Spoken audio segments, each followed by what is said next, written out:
Thank you, Andrew. Thank you, Maritime, for this opportunity. Let's look back a bit in time on what happened to the finance market in the past 15-20 years. Let's see. Let's go back in 2008. Why 2008? You know that is where the financial crisis was, right? Totally changed the market, financing market globally and also nationally. You can see on the graph on the left-hand side, the top 10 bank finance shipping at that time. You can see a lot of them are basically European names, German banks, British banks, Norwegian banks. The German banks were there mainly because of the KT scheme. They finance a lot of container vessels, and the British banks mainly do or finance a lot of UK tax leases. The situation changed after the crisis, and fast forward to 2021. The graph on the right hand side, you can see basically the financier in 2021. There you can see that a mix of financier there. There are some European names still, but I can tell you that several of them are now in the process of reducing their exposure as well. So the table will be totally changed in the next 5 years as well. And interesting to note that in 2008, HSH was the largest bank at that time to finance shipping, had an exposure of close to 60 billion USD. In 2021, the largest bank, BNP, had an exposure of only 1/3 of exposure of HSH, which is close to 20 billion. You can see that basically a lot of also the some of the Japanese banks are coming up to the picture. But the graph I showed you just now is only telling half of the picture. So that is basically from the bank point of view. In those 15 years, you can see there is also emergence of the Chinese leasing company or the leasing companies, and also ECA-backed financing to shipping industry. The graph on the left is actually the same with the graph we saw just now, but the one on the right is basically new players. And you can see what it built in the span of 10-15 years. It is amazing. The total shipping portfolio in 2021 amounted to total around 350 to 400 billion USD. Remember this quantum because we will come back to it later on. So in addition to bank financing, what can the shipping company do to raise capital? You can do that capital market in the form of bonds or notes. But you can see that the availability of this market is quite limited as well. Per year is probably around 7 to 10 billion, mainly for the Norwegian and US market.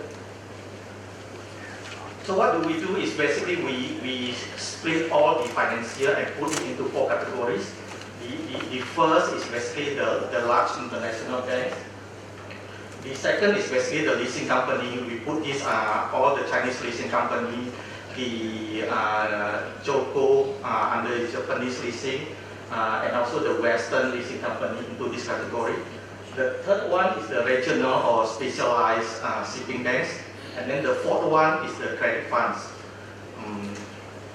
There are certain characteristics for these 4 categories. If we map those 4 categories in this graph, you can see there on the top right-hand side are the large international banks. So these are basically banks focusing on the first-tier clients.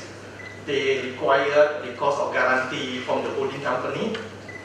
So targeting big company with a strong financial standing. And the terms of financing from the recourse point of view is quite strict. So I would say this is only available for the top tier names in shipping. And the liquidity in this sector is still, I would put it, abundant. But like I said, they only focus, I think the big banks we will confirm it later on with our panelists, basically focusing on top tier clients, lending to the leasing company, and of course the ESG focused asset and companies as well.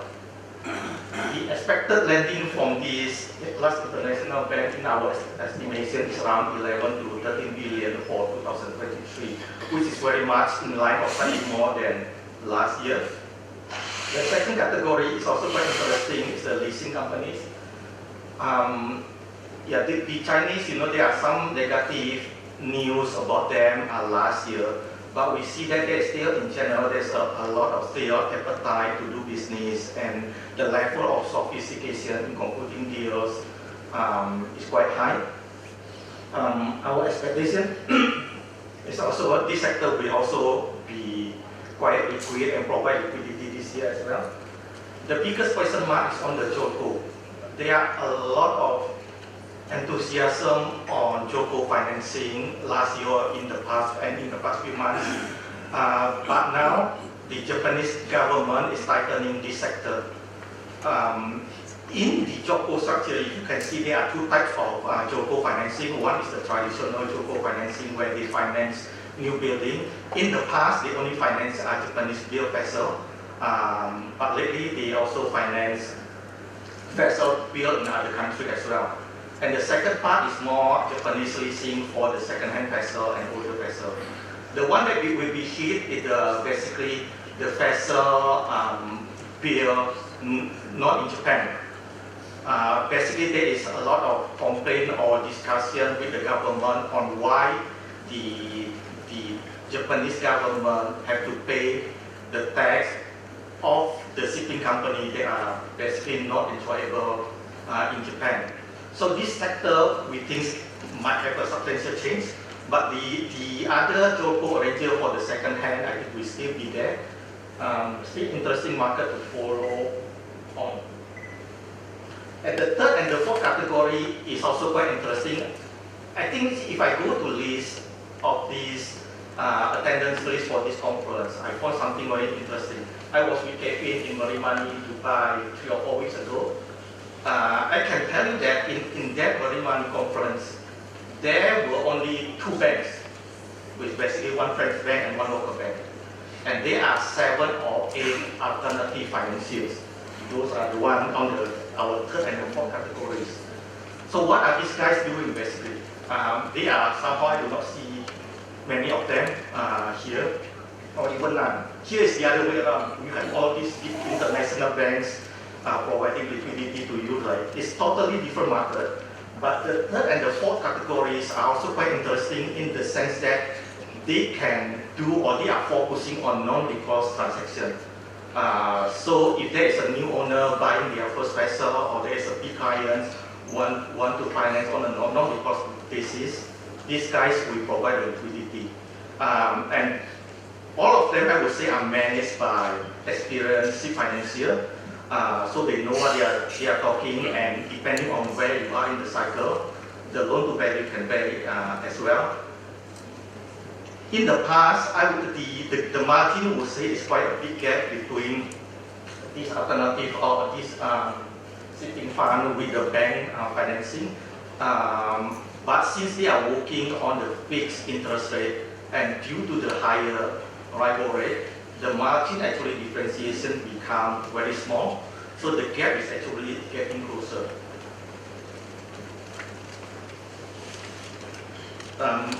There will be next 4 hour discussion, but before moving there, I will show you this graph. This is basically the Fed fund target rate in the past 15-20 years. I have a bit of feeling of deja vu back to the situation in 2004 and 2005. You can see that at that time, Fed increased interest rate from 1% to 5.25% within 2 years. And then that followed by the burst of subprime mortgage in US, which led to the financial crisis in 2008. Now if you see what happened in 2002, from almost 0, they increased the interest rate to 4.75. Now it's going to 5.25. If you see the interest rate has been low for a long time, let's hope there is no bubble somewhere in the system. If there is a bubble and it's burst, we see already what happened to the several banks in the past few weeks, right? There will be a major crisis coming on our way as well. That is on my side.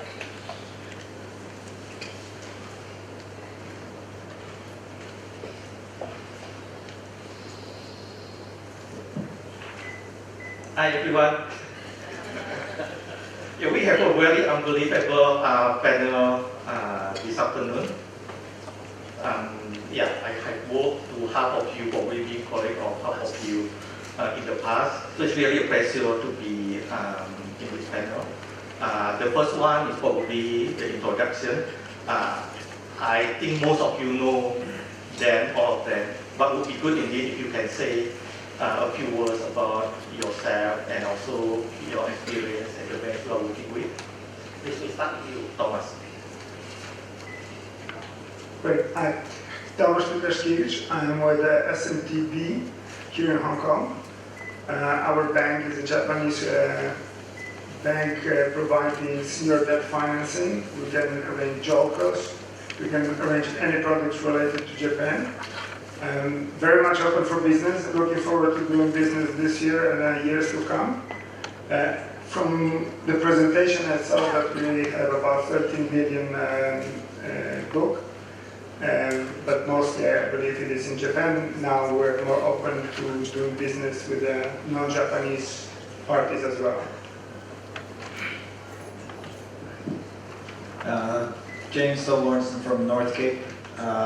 Probably the only non-bank up here, but NorthCape's been around now for 11 years, and we assist clients within shipping, maritime, cruise, offshore and aviation, raising debt capital across all types. I think probably most of our business has been the Chinese lessors, but with stiff competition, comes challenges. So we've expanded into looking at other debt segments as well. I think in 11 years we've raised about 20, or helped assist raise about 20 billion for clients across these sectors.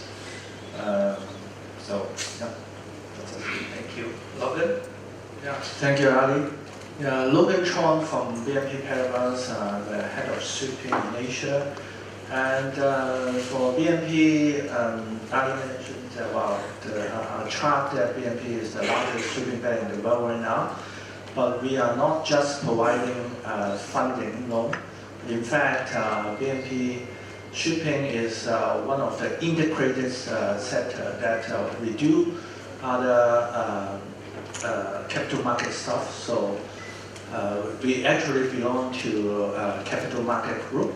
So we do a whole range of products, including ECM, DCM, IPO, all that. In fact, my team in Hong Kong, quite a lot of people have SFC license, including myself, that can help client to do IPO in Hong Kong. So we are not just doing ship financing, please remember. And Eddie, I look at your chart that financing source in 2023, and unfortunately I couldn't find BNP logo. So maybe this is you deliberate want me to check. Absolutely. I think it's hidden. Good afternoon, everyone. James Tong from Citi. Run the regional business in APAC and Japan. For Citi, we've been working in the maritime industry for more than 50 years, from the first tanker financing to container boxes. We cover it as an industry itself, so we are asset agnostic. So looking at the whole industry itself, the demand and supply, and the overall. Nowadays in Asia Pacific, more driving of the strategy, how we can integrate it to the Greater Bay, and also helping the policymakers to really driving it forward to make Hong Kong as the shipping hub for the Greater China. Hi, I'm Stephanie Leow. I run the Greater China North Asia business for Standard Chartered Bank. Similar to BNP, we're a full suite bank. We have been in shipping finance since 2007, and we are steadily growing the book. Hi everyone, this is Ting, Zhang speaking. I'm the co-head of the Maritime Industries business for Societe Generale in the region. We have a French bank, similar to BNP Citi. We provide all sorts of business in addition to shipping finance. We are in shipping for more than 40 years in the region. We are dedicated to the region. And also, Zhang is one of the co-founders of Poseidon Principles, together with Citi. That's a coalition which trying to promote green shipping across the financiers. So I guess we'll talk more in the Q&As. Thank you. Now a question to all of you. Many changes in the past few years. I believe the last we met in a bigger scene is probably 3 or 4 years ago. So really want to know what is your bank's appetite now to lend in shipping? What kind of deal you are looking for? And where is the sweet spot? What type of clients you are looking at? And for James, probably you can say a bit where you see the liquidity is at the moment. Please, Tomasz, start with you. SMTB is very much open for business, and our focus is going to limit the amount of deals we can do at the moment. We focus on big, good charters in a deal. There's not that much focus when it comes to sectors. We're open to look at all sectors, and the most important element for us is the credit behind the cash flow. So that's where we are. That's how we are defined, and I think that's the way Japanese banks have been doing business for the longest time. Where does the liquidity come from? I think that what we're seeing is there's definitely a lot of liquidity in the market. We were in China last week, first trip back in 3 years, and the directive, from the top is to spend, to deploy capital. And during the pandemic, the Chinese banks spent, most amount of capital they've done so far in history. Japan has become very active. The banks are remaining active, even though they're becoming a little bit more selective, but they're still very competitive on certain transactions. And then you have alternative lenders, which is now the only lenders in the offshore space, but they're enjoying this high margin plays on assets that are historically low with charter contracts, and they're gobbling up as much of that as they can. So depending on the project, there are debt pockets across all sectors. Obviously in Asia it's more active than in Europe, but that's just good for the rest of us to stay here. Thank you. For BNP, we do all sectors, tanker, bulker, container, LNG. Although this morning that the second analysis showing that maybe tanker already reaching the top, and the bulker is coming down in the middle, and the container probably going to bottom. So, but it doesn't matter for us. Even the cycle is up and down. We do shipping for many years, so we know how to carry the cycles. So what we are doing is selecting the right clients. So that is what we are going to do. Thanks.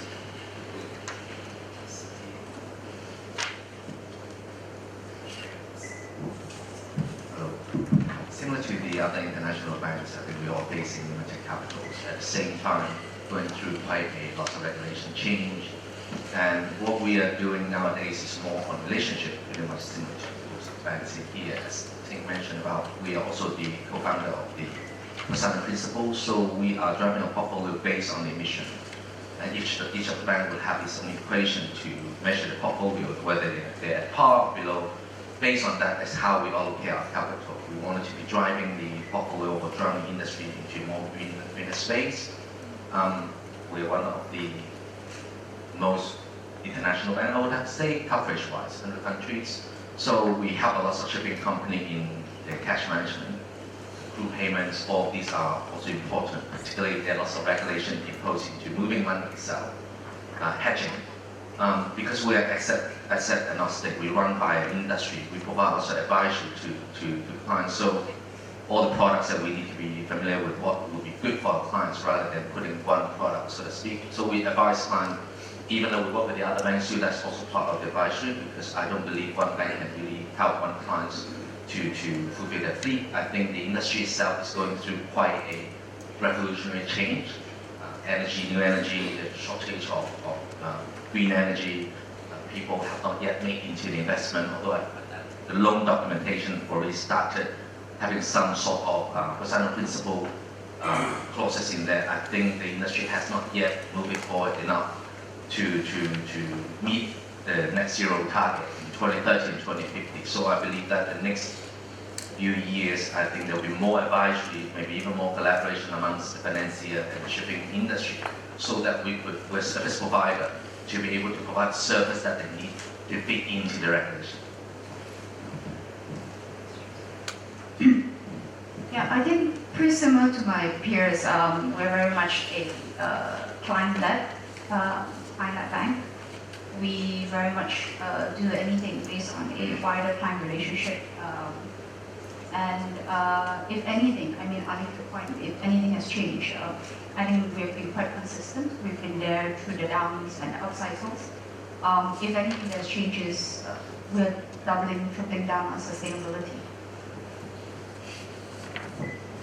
Yeah, as James mentioned, the whole industry is changing. So what we see is the multiple stakeholders become more and more interlinked, especially in today's context of energy transition. So at SocGen, well, we pretty much remain open for business, asset agnostic. And this being said, what we are currently doing is also reviewing our business strategy and doing a so-called shift. So in addition to the traditional lending business we're doing, we are trying to tap in on the expertise of other teams of the bank, such as the natural resources team, infrastructure team. We're trying to deliver and seek to accompany our clients through their own energy transition journey. So for example, we are trying to talk to the stakeholders across the whole value chain from upstream to downstream. We're talking to those fuel suppliers, traders, or shipping companies, of course. We're talking to port and the terminal operators. We are discussing with those engine and equipment manufacturers, also trying to bridge the gap between people who are looking for alternative fuel and the suppliers of alternative fuel, for example. So, yeah, what I'm trying to say is banks do have an important role to play in this whole energy transition procedure, and what we are trying to do is beyond lending and try to bring our added value to the whole industry. Thank you. James, you mentioned something very interesting about allocation of capital based on the emission. I have left banking 6-7 years ago, so that is totally new to me. For me, bank is now in allocating capital very complicated compared to a few years ago. Right? Can you share more on that point, and also maybe Steph and also Logan can share a bit also how BNP and Standard Chartered also deal this emission issue into your pricing or how you approve the transaction? Sure. As a provider percent principle with most of the European banks being the members of that, they are bound by certain rules to be disclosing their portfolio based on the emission of those vessels that they register. It's a public domain, and we get consent from the clients to disclose to us, so that we'll be using those data to measure based on the formula. That will be disclosed every year in the emission report or ESG report. and this is how we pay us. If internally that our score will not meet our task, then obviously we will be reducing our capital, and we needed to be green accredited, so to speak, to be investing more into those green elements. Shipping company probably driving in a green loan would have a KPI to measure their emission, or even other KPIs, because environmental is only one aspect of it. There's also social and governance. The social effect is really important. For example, one of the Malaysian company, they have trained female crews, for example, that could lift them up from poverty, and how they reinvest their money into the social, into the community itself, and also changing the benefit of the community they're working in. This is also very important of that. There's no particular framework, so to speak, is how your imagination will be elimination, but it's really become the social conscience to give back, to really make it work, because at the end of the day, our capital should be allocated to those industry, which is green. As Ting mentioned and mentioned about the sustainability, we have $1 trillion of capital being put aside. $500 billion is on sustainability, $500 billion is on social. So this will be the focus of it. A lot of European banks are also cutting down on coal firing and forestry. I think Norwegian bank will not do. I think each of the banks will base on their own portfolio and adjust to the green that we are also subject to in Parliament. So this is how President Principle will be the one that governs us in the shipping itself. It's ever evolving. I think we have about 37 participants now. The Japanese have also started signing. We have also working with Chinese leasing company too, but given their state-owned, most of them, they follow a even more harsher requirement from the national perspective in the countries. Just a question to follow up on that, I think. So, looking at the slides that Ollie showed earlier, 10 years ago versus today, the Western banks versus the Chinese particularly, in the next 10 years, knowing that actually ship owners, there's no new building order book, there's no new vessels to finance. So we touched upon it before lunch that because ship owners, none of charterers or none of us in this room actually know what is the fuel or what is the propulsion system. So we can all sit here and say that we're going to push for green, and that's what we're going to, but there's nothing to finance. There's no vessels being built. So where are we going to rank up in the next 10 years if we all want to finance something that isn't around? But we could advise client on how they're going to develop their fleet, working with energy suppliers too, because they could be off-takers of those technology. There's not shortage of any funds to invest in the technology on green energy, but there's lack of off-taker. So what shipping company can do can become the off-taker of those energies so that they could develop those technology for them, pretty much like in the past a scrubber, right? Some people say it's good, some people it's not. So they will be some of the shipping companies are benefit from scrubber. So I think that it's not about not doing, but it's actually how you can move it forward, do something. And so they find a technology, because some people are following methanol, some people are pursuing ammonia or hydrogen. These are all philosophies, so to speak, but until they really get into that, we can only be providing finance. But as a financier, if we are governed by certain rules and guidance working towards green, I think this is part of the element. Just like when I earlier introduced myself, that I do see that there will be more collaboration amongst shipping financiers, banks, and also shipping companies. Ultimately, we are a service provider. If there's no ships, but we could still finance shipbuilders, advising them what will be the measures of social and governance. Environmental is only one part of it. No, I think it's not, we don't have to ship to finance. I think as James said, and also in the morning, that we have different alternative fuels, ammonia, methanol, all that will come up. So that's why banks can help to provide funding for that. And for BNP, actually, we have planned to dedicate at least 200 billion euro to supporting our clients to transition to low carbon economy by 2025. And our group also has an intention to mobilize by 2025 more than 350 billion euro through loans and bond issue covering environmental and social topics for our corporate clients. And our ESG team also will identify companies, helping them to translate the business in the ESG area into credit, investment, and other environmental impact, which we can help our clients to do the transition.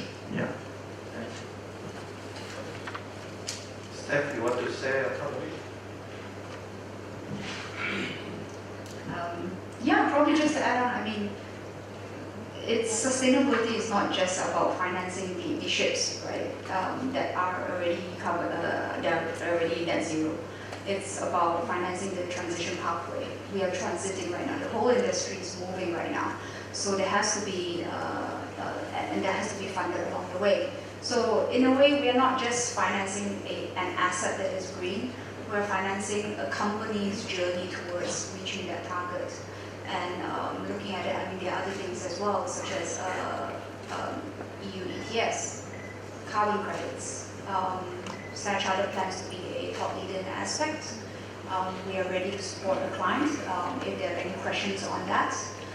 We are part of the task force of voluntary carbon credits. Our CEO sits on that task force to sort of promote that area of aspect of business. So there are a lot of different ways of moving towards net zero. Sorry, may I? It's not a competition, right? Just wanted to mention that, I would like to share a concrete example with you. One of the projects that SG has been working on, it's publicly announced, so I can mention. So recently, SG has signed an MOU with a company called Leow, which is a French-based asset manager and investment company. So the idea is to join force to support the maritime transition to a greener future. So basically, we'll set up a fund. It's going to be called the Euro Maritime Transition Fund, and they are going to be advised by SG as the exclusive advisor. So objective is to enable ship owners to transition towards a greener future through a sale and leaseback scheme. So basically, this fund will target all the vessels, new buildings which are having an alternative propulsion system, as well as those on the water fleet which need to be improved to improve the efficiency. Need to be upgraded to improve the efficiency. So the upgrades could include all sort of, you can imagine, so maybe a propeller improvement or a bow retrofit or installing those sails or rotors on top. So idea is this will provide 100% financing on the asset value plus 100% financing on the capex required to realize this retrofit, and then we'll lease back the assets to the owner. And the ultimate objective is to achieve at least 10% of savings in CO2 emission or in fuel consumption. So this is yet to be launched to the market with more details to follow.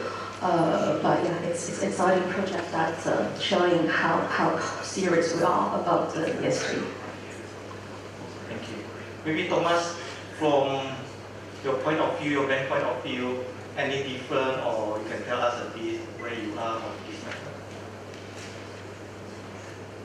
I think we are also signatories to Poseidon principles, and hearing all those stories, it makes me feel like the European banks are way ahead than Asian banks. I'm just wondering what does it mean for the economics of the deals, how the ship owner is going to see that. Because one thing is to have a big ideas and promote them, and I agree that we should think for going forward. But what does it mean for the market?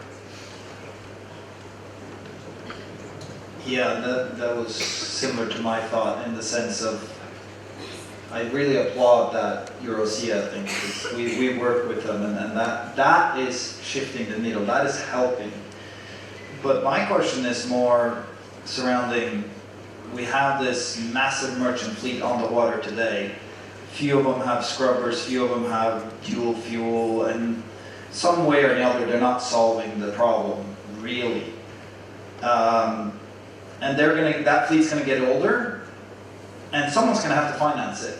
And if no one finances it, the cost of transport is just gonna skyrocket till it reaches the consumer, and the consumer's just gonna say, I can't take that. And then someone has to finance it. I think it should be. I think the government can only bridge the gap. At the end of the day, if you want to have a green environment, every consumer should pay. Pretty similar I think in Scandinavia, there's already green ships, green ferries. You could actually choose to take a price. But you can say you want green, but if you're not willing to pay for green.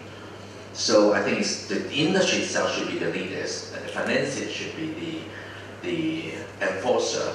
And ultimately, it has changed the mindset of each individual consumer, because it's not your earth, my earth, it's everyone's. So to me, it's not about competition, but it's probably competition to get towards that green day is important. As I always joke about at the podium, I don't have any kids. So if you can be responsible for your own kids and telling them what you haven't done, that's good enough, right? And we are only assuming there's 2030, and let me repeat it, we always assume there'll be 2030. COVID-19 just happened. It could be just wiped out tomorrow. So it depends on the industry, whether they want to be a forward-looking, a trailblazer to create that, rather than sit and wait. And I do believe that you're right. When it comes to the limit time, most of the ships will be obsolete. That's good for those shipping companies who already started the green journey, because they will be the one leading it. They will be making huge profits. And I think those who have not yet developed or invested in the green technology or green pathway, they become obsolete. They should be phased out. Disagree, they won't be obsolete because there isn't any viable solution out there. So you can tell me that in 10 years, there will be regulation that removes that fleet, but that won't work. There isn't a world that accepts that. So one of the reasons that large banks, you see the financing are going down in the portfolio, because you have forgotten one of the big chunks of those financing is coming from private equity. Or the Chinese. I wouldn't consider that, but I do believe shipping industry itself, a lot of them are funded by private equity. It's only in the last 50 years it has become shipping finance. So I believe that for the many shipping companies do not get public funds. They're investing in their own equity. So maybe those owners will be driving it, I don't know, but I do think that from a regulation perspective, the financier will be allocating their capital into more green. We also have our regulators and to follow. And this is what the depositor would expect us to put where the money should be. So if the sector is not willing to invest into a greener space, yes, ultimately the consumer will have to pay. I'm just wondering, what does it mean for banks? I mean, at the end of the day, we have a responsibility to our shareholders as well. And we need to make returns as well. This is not going to be just a pure, we want to go green. We need to be more realistic. You will see less shipping bankers probably. Next year, just 3. Yeah, interesting discussion. Any question from the floor? Please, you can ask anything from this experienced banker.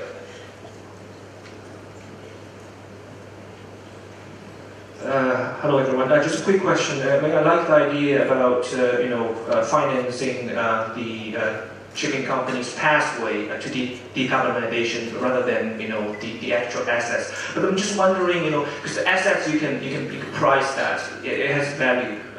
But when you finance the pathway, of a shipping companies to decarbonization, how do you price that? have a step down pricing when you achieve certain KPI. And this is basically working with the shipping company to achieve their goal. Each of the shipping company will have a different goal, different pathway. So this is why I mentioned about green financing. It doesn't have to be green shipping financing, but you come to the market at an RCF to have a green element with a KPI, that actually helps you put into that bracket. Investor will be looking into that because a lot of company, even insurance companies, superannuation fund, they allocated the investment portfolio into those loans. So this will help achieve the pathway. James referred to sustainability linked loan, which have a KPI. If a client achieves certain KPI, then our interest margin will reduce. So I encourage our clients to achieve the target, the KPI level, and that's why. So basically, it's also structured around ship financing. Also, that can be sustainability linked bond too. Yeah, so that is the way we are how to do it. Yeah. These sustainability loans have obviously become very popular. Our understanding is that the margin we're really talking about is 5-10 pips. Is anyone going to admit that they're higher than that? Yeah. Yes. The reduction probably from 5 to 10 or the maximum 15 bips. Yes, correct. But that is a contribution from banks. And at the beginning, for all these SLL, we will have punished too. That will have increase of margin if you can't achieve a certain minimum level. But right now, the trend is to change that. We would have just reduction. We will not have increase because we don't want to see that we are taking advantage. Banks are taking advantage of that. So it's just a contribution to the environment, to the whole society. If the clients can achieve certain level, we contribute some. Yeah. I think there's also penalty to the banks too in a way because our capital charge will be higher, our cost of fund will be high, reflected on the risk that we are taking. So I think that's part of the circle. And banks should not be the only one responsible for the green shipping. I think it takes all the stakeholders that include consumer itself, the shippers, the ship owners. Only the industry stakeholders would know how it should move forward because even the KPI themselves are moving, right? We are not a technical advisor. We need to work with an engineering company, probably, which will be the measurable KPIs rather than just certain KPI is not measurable. It has to make sense to the industry. That's why you see Global Maritime Forum to encourage ship owners to really come out to see what is best for them, rather than the regulators who might not understand the industry itself to impose certain kind of draconian law and regulation. Then that would become very costly to everyone. Sorry, James, I'm not sure that if we provide loan not so green, that will increase our capital allocation. The margin lower, the return will be lower. The capital allocation is not a function of whether the loan is green or not. Yeah, of course, if the client achieve a certain KPI that reduce our margin, of course, our return will be lower. Yes, that is why we need a contribution. But the capital allocation for any loan is not a function of green or not. It's a function of return at the end of the banks. Banks are also profit driven too. When you, like for us, shipping population only accounts 1% of our total loan book globally. Because we are international bank with diversified industry to support. Pretty much different than HSH before, it could be 100% allocated shipping. So you see that it has to reduce from $60 billion to only 1/3. I think this is part of the same, right? Because we're not a specialized bank. So from a shipping company perspective, they cannot just rely on banks. They should have ECA support. They should have various sources of financing, including their own pocket. Right? The capital market will be where the US dollar most deepest. They're also taking into green elements in there. The benefit of that, you got all these fund manager who will be looking into your green sustainability report, and they will allocate more of the investment into that. You know, some of the shipping company, they are not yet have that journey. Obviously, they'll be fighting for the limited, scarce capital. But for those shipping company already embarking that journey, they already attracted a lot of investors looking into that because they are leading the way. Okay. Okay. Thanks, James. Thank you, everyone. For me, it is very encouraging to hear from our panelists.